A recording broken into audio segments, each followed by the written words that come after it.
We have a problem here. We have a hijacked aircraft headed towards New York.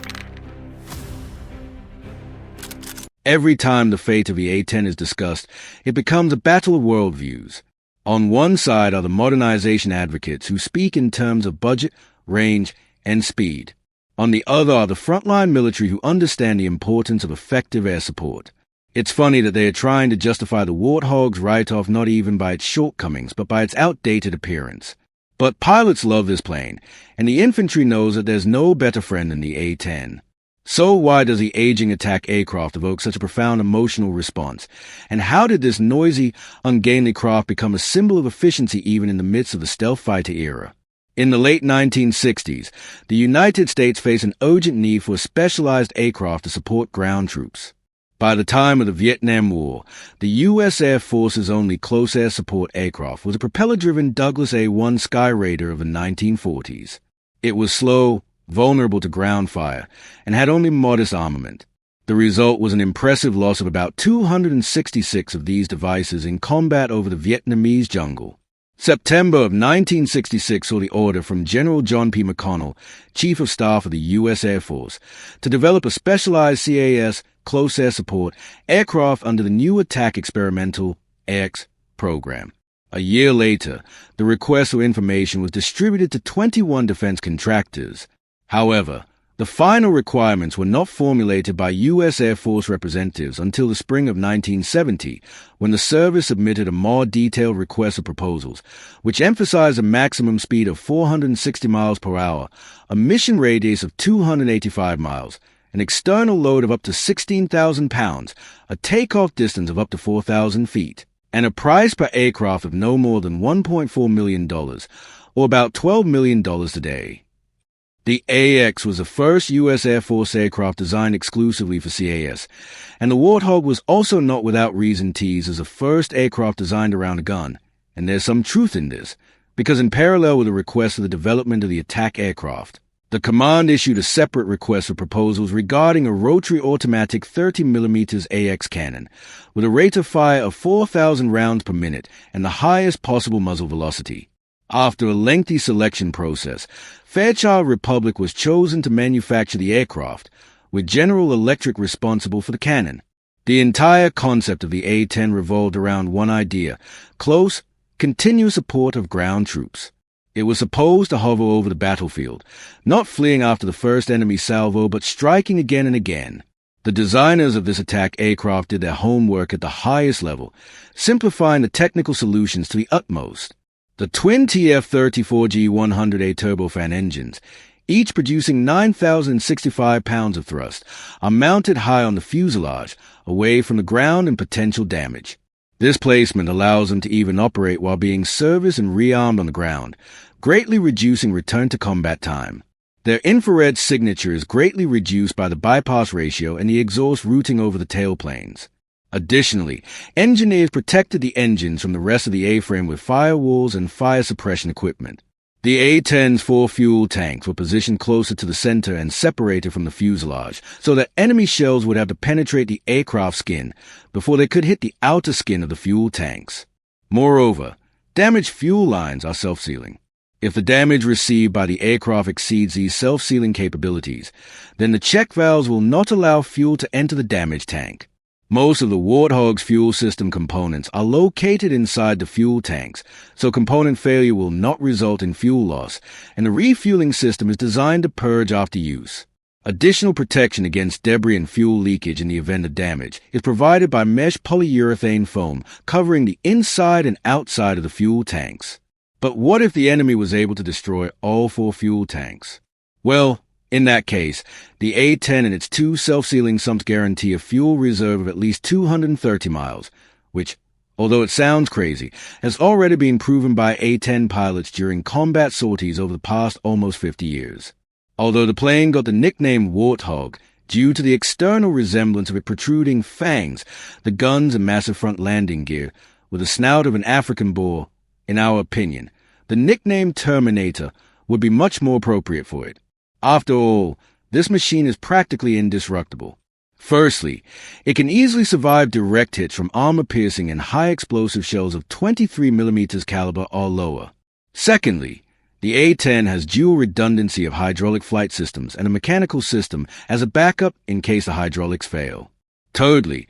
The manual reverser mode allows the pilot to return to base even if his bird has lost one of the engines, half of the tail, the elevator, or half of the wing. Finally, the Warthog's cockpit and flight control systems are protected by 1,200 pounds of titanium aircraft armor, aka an armor bathtub, consisting of 0.5 to 1.5 in thick titanium plates that can withstand 23 mm cannon fire and indirect 57 mm shell fragmentation. The interior of this bathtub is covered with a multi-layer nylon spool shield, and the front windshield and canopy are resistant to small arms fire. What can we say if about 6% of the empty weight of the A-10 is the weight of the armor? To make it even more difficult for enemies to damage the aircraft, many A-10s have a fake canopy painted dark gray on the underside of the hull, just behind the gun. This not only completely confuses enemies about the aircraft position, but also completely confuses them in which direction the Warthog is maneuvering. The A-10's greatest asset is its cannon, the GAU-8A Avenger, one of the most powerful aircraft cannons ever created. It's a hydraulic 7-barreled automatic Gatling gun that literally eats enemy armor for breakfast. The Avenger's rate of fire was originally an optional 2,100 rounds per minute on the low setting or 4,200 on the high setting. However, this eventually settled on the single value of 3,900 rounds per minute. At this rate, it took the A-10 about 18 seconds of continuous fire to empty its magazine, but in practice, the gun was still limited to 1 and 2 second bursts to avoid overheating and conserve ammunition. No, there are no technical limitations on the duration of continuous gunfire. The pilot can use up all the ammunition in one burst without damaging the GAU-8. However, this approach greatly reduces the service life of the barrel, and the gun itself will require additional checks. The innovation in the GAU-8A ammunition design was the use of aluminum alloy casings instead of traditional steel or brass, due to which the gun added 30% to the ammunition capacity for a given weight. In terms of size, the 30mm Avenger cartridges are comparable to a standard beer bottle, while the gun's own dimensions exceed a Volkswagen Beetle. It's worth remembering that in order to remove this weapon, maintenance personnel are instructed to install a jack under the tail of the aircraft. Otherwise, it will simply tip over, since the cannon accounts for the lion's share of the Warthog's front weight. Was there a chance that this legend would go without updates? No, sir. In the late 1970s, the A-10s received a paved penny laser receiver mounted on their pylons under the starboard side of the cockpit. This allowed them to reflect laser designators and engage opponents even more precisely. The 1980s saw the introduction of an inertial navigation system for the Warthog, and in the early 1990s, they received the low-altitude safety and targeting enhancement, LAST upgrade, which provided computerized weapons guidance equipment, an autopilot, and a terrain warning system, especially important for low-flying aircraft like the A-10. The late 90s and early 2000s were not downtime for our hero, either.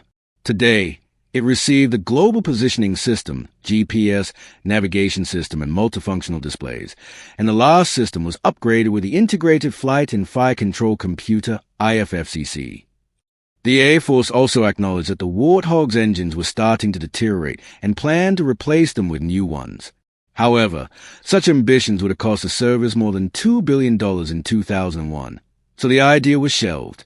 Then came a tedious wing replacement process that continued into the 2010s, as the Air Force calculated that they were at risk of running out of spares by 2011.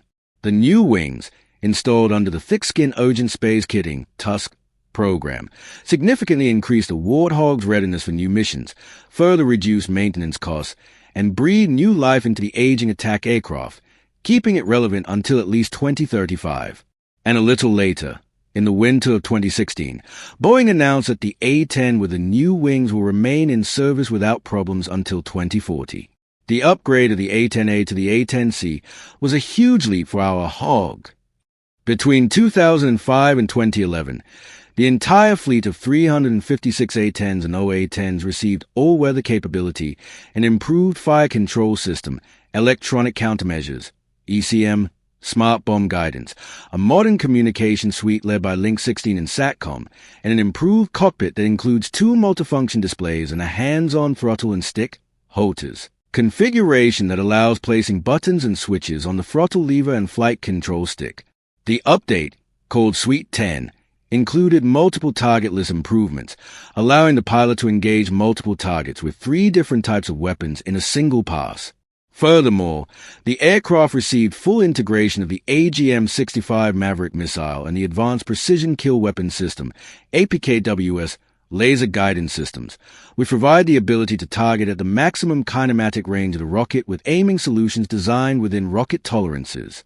By the start of fiscal year 2024, the U.S. Air Force had 218 A-10s in service, 39 of which had flown to the boneyard.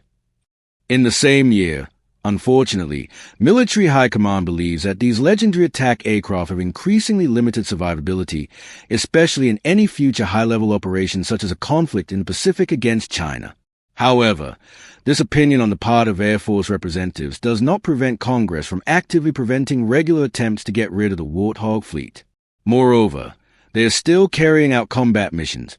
For example, Warthogs were among the aircraft sent to the Middle East in October 2024 amid fears of further escalation of the conflict between Israel and Iran, as well as other potential crises in the region.